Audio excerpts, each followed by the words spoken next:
just at the beginning stages of doing some backfilling of required data or data that's important for us to draw from.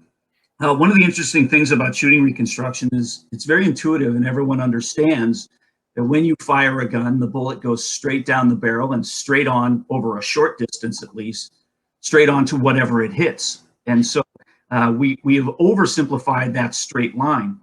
Now, certainly that's how bullets perform, but our task in shooting incident reconstruction, we don't get to usually see the shots occurring.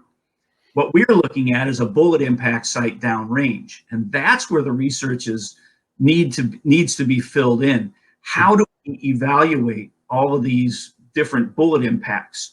And we know going in that no two different materials really perform the same. For example, shooting into a rubber tire on a car is creates a much different bullet path and bullet hole than shooting into the metal part of the car. And then the glass on the car is a completely different thing. So we have each of these categories just on shooting a car that could be hit: the tire, the side frame, and the glass. Those three things each perform differently. That's 3 independent experiments.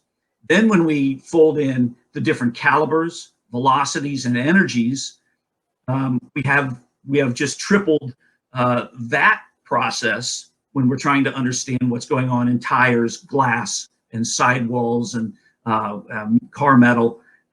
Then we sprinkle in some building construction. Plywood performs different than does manufactured boards, which is different than drywall. Again, with all the variables of caliber. And then we sprinkle in things like hollow point performance versus full metal jacket, different projectile designs, frangible bullets as opposed to bullets that are contained solid. So we have a tremendous broad-reaching variety of things that are struck by fired bullets.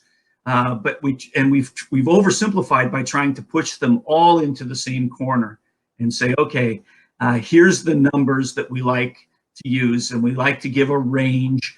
But really, the empirical testing, I think, is very important for us to backfill.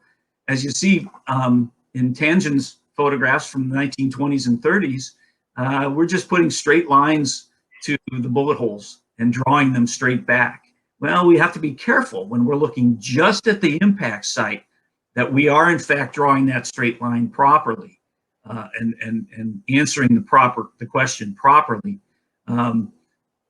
The next level of that is because as attorneys begin to study more and more about what we do, our requirements are going up and up. Attorneys are asking these questions. How do you know the performance of a bullet into a picnic table, or through an object that's never been seen, a ceramic lamp?